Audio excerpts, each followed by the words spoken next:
Acute respiratory distress syndrome, previously known as respiratory distress syndrome, acute lung injury, adult respiratory distress syndrome, or shock lung, is a severe, life-threatening medical condition characterized by widespread inflammation in the lungs. While ARDS may be triggered by a trauma or pneumonia, it is usually the result of sepsis. ARDS is a disease of the microscopic air sacs of the lungs that leads to decreased exchange of oxygen and carbon dioxide. ARDS is associated with several pathologic changes: the release of inflammatory chemicals, breakdown of the cells lining the lungs' blood vessels, surfactant loss leading to increased surface tension in the lung, fluid accumulation in the lung, and excessive scarring. The hallmark of ARDS is diffuse alveolar damage, which is acute inflammation of alveolar walls with hyaline membranes. The syndrome has a high mortality between 20 and 50%.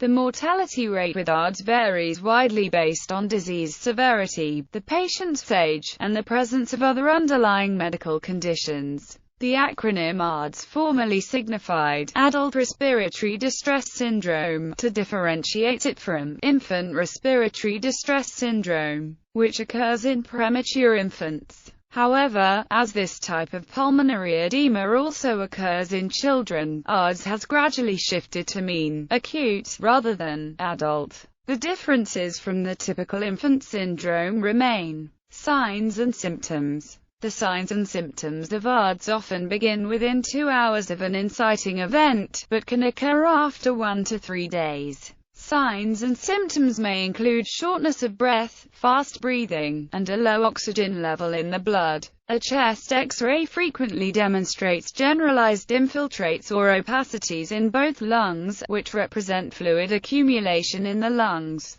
Other signs and symptoms that occur in people with ARDS may be associated with the underlying disease process. For example, those with ARDS from sepsis may have low blood pressure and fever, while a person with pneumonia may have a cough. Cause. The predisposing factors of ARDS are numerous and assorted. Common causes of ARDS include sepsis, pneumonia, trauma, multiple blood transfusions, babesiosis, lung contusion, aspiration of stomach contents, and drug abuse or overdose. Other causes of ARDS include burns, pancreatitis, near drowning, or the inhalation of chemical irritants such as smoke, phosgene, or chlorine gas. Some cases of ARDS are linked to large volumes of fluid used during post-trauma resuscitation. Diagnosis. ARDS is characterized by the following criteria: lung injury of acute onset, within 1 week of an apparent clinical insult and with progression of respiratory symptoms;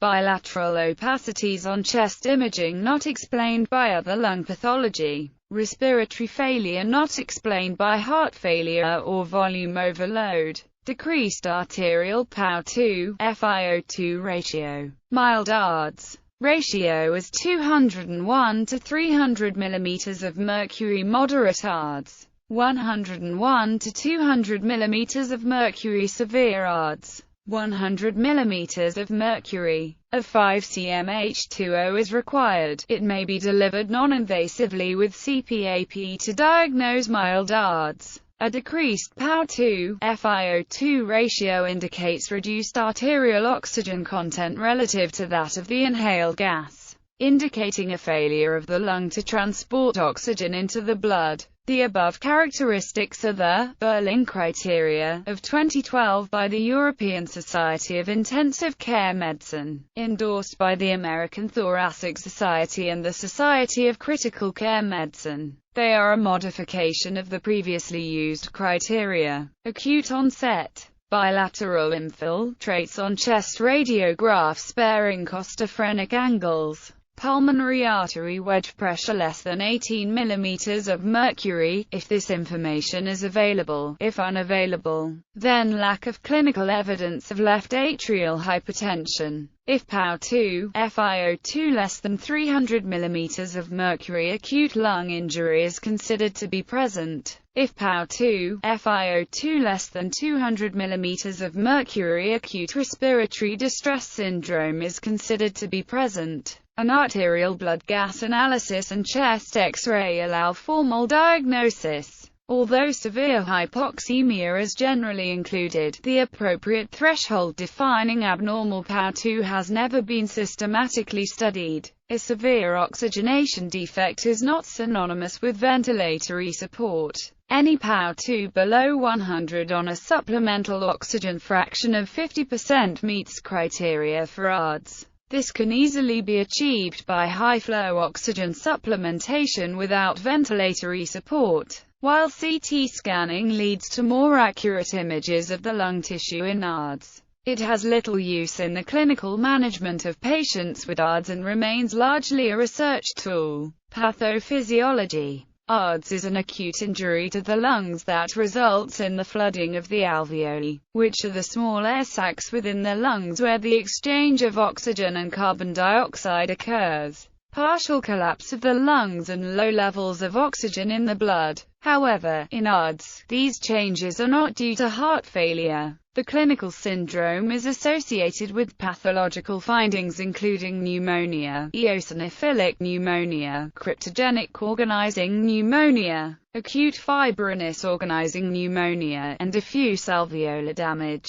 Of these, the pathology most commonly associated with ARDS is DA, which is characterized by a diffuse inflammation of lung tissue. The triggering insult to the tissue usually results in an initial release of chemical signals and other inflammatory mediators secreted by local, epithelial and endothelial cells. Neutrophils and some T lymphocytes quickly migrate into the inflamed lung tissue and contribute in the amplification of the phenomenon. Typical histological presentation involves diffuse alveolar damage and hyaline membrane formation in alveolar walls. Although the triggering mechanisms are not completely understood, recent research has examined the role of inflammation and mechanical stress. Inflammation, such as that caused by sepsis, causes endothelial dysfunction, fluid leakage from the capillaries and impaired drainage of fluid from the lungs. Elevated inspired oxygen concentration often becomes necessary at this stage, and may facilitate a respiratory burst in immune cells. In a secondary phase, endothelial dysfunction causes cells and inflammatory exudate to enter the alveoli. This pulmonary edema increases the thickness of the alveolo-capillary space, increasing the distance the oxygen must diffuse to reach blood, which impairs gas exchange leading to hypoxia, increases the work of breathing and eventually induces fibrosis of the airspace. Edema and decreased surfactant production by type 2 pneumocytes may cause whole alveoli to collapse or to completely flood. This loss of aeration contributes further to the right-to-left shunt in ARDS. Similar to a traditional right-to-left shunt, which refers to blood passing from the right side of the heart to the left side, thus bypassing oxygenation, lung right-to-left shunting occurs within the lungs. As the alveoli contain progressively less gas, the blood flowing through the alveolar capillaries is progressively less oxygenated, resulting in massive intrapulmonary shunting. The collapse of alveoli and small airways interferes with the process of normal gas exchange. It is common to see patients with a POW2 of 60 mm of mercury despite mechanical ventilation with 100% inspired oxygen. The loss of aeration may follow different patterns depending upon the nature of the underlying disease and other factors. In sepsis or trauma-induced ARDS, infiltrates are usually more patchy and diffuse. The posterior and basal segments are always more affected, but the distribution is even less homogeneous. Loss of aeration also causes important changes in lung mechanical properties that are fundamental in the process of inflammation amplification and progression to ARDS in mechanically ventilated patients. Mechanical stress. Mechanical ventilation is an essential part of the treatment of ARDS. As loss of aeration and the underlying disease progress, the end tidal volume grows to a level incompatible with life. Thus, mechanical ventilation is initiated to relieve respiratory muscles of their work and to protect the usually obstructed patient's airways. However, mechanical ventilation may constitute a risk factor for the development, or the worsening, of ARDS. Aside from the infectious complications arising from invasive ventilation with tracheal intubation, positive pressure ventilation directly alters lung mechanics during ARDS. When these techniques are used, the result is higher mortality through barotrauma. In 1998, Amato al. published a paper showing substantial improvement in the outcome of patients ventilated with lower tidal volumes. This result was confirmed in a 2000 study sponsored by the NIH. Both studies were widely criticized for several reasons, and the authors were not the first to experiment with lower volume ventilation, but they increased the understanding of the relationship between mechanical ventilation and ARDS. This form of stress is thought to be applied by the transpulmonary pressure generated by the ventilator, or, better, its cyclical variations. The better outcome obtained in patients ventilated with lower VT may be interpreted as a beneficial effect of the lower place. The way place is applied on alveolar surface determines the shear stress to which lung units are exposed. ARDS is characterized by a usually inhomogeneous reduction of the airspace, and thus by a tendency towards higher place at the same VT, and towards higher stress on less diseased units. The inhomogeneity of alveoli at different stages of disease is further increased by the gravitational gradient to which they are exposed and the different perfusion pressures at which blood flows through them. The different mechanical properties of alveoli in ARDS may be interpreted as having varying time constants, the product of alveolar compliance times resistance. Slow alveoli are said to be kept open using PEEP, a feature of modern ventilators which maintains a positive airway pressure throughout the whole respiratory cycle. A higher mean pressure cycle-wide slows the collapse of diseased units,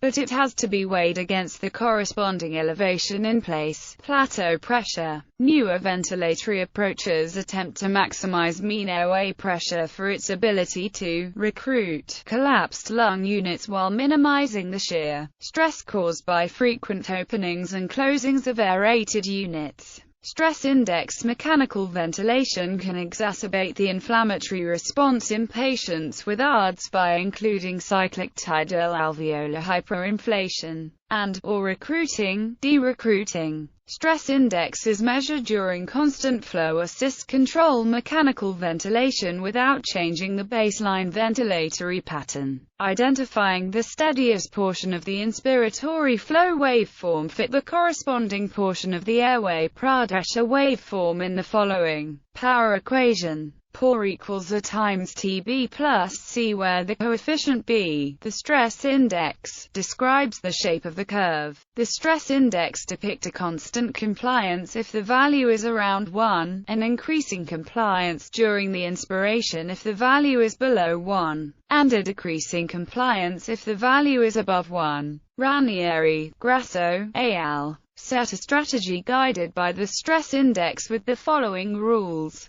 Stress index below 0.9, PEEP was increased. Stress index between 0.9 and 1.1, no change was made. Stress index above 1.1, PEEP was decreased. Alveolar hyperinflation in patients with focal ARDS ventilated with the ARDS-NET protocol is attenuated by a physiologic approach to PEEP setting, based on the stress index measurement. Progression if the underlying disease or injurious factor is not removed. The quantity of inflammatory mediators released by the lungs in ARDS may result in a systemic inflammatory response syndrome or sepsis if there is lung infection. The evolution towards shock or multiple organ dysfunction syndrome follows paths analogous to the pathophysiology of sepsis. This leads to the impaired oxygenation, which is the central problem of ARDS, as well as to respiratory acidosis, which is often caused by ventilation techniques such as permissive hypercapnia, which attempt to limit ventilator-induced lung injury in ARDS. The result is a critical illness in which the endothelial disease of severe sepsis or SIRS is worsened by the pulmonary dysfunction, which further impairs oxygen delivery.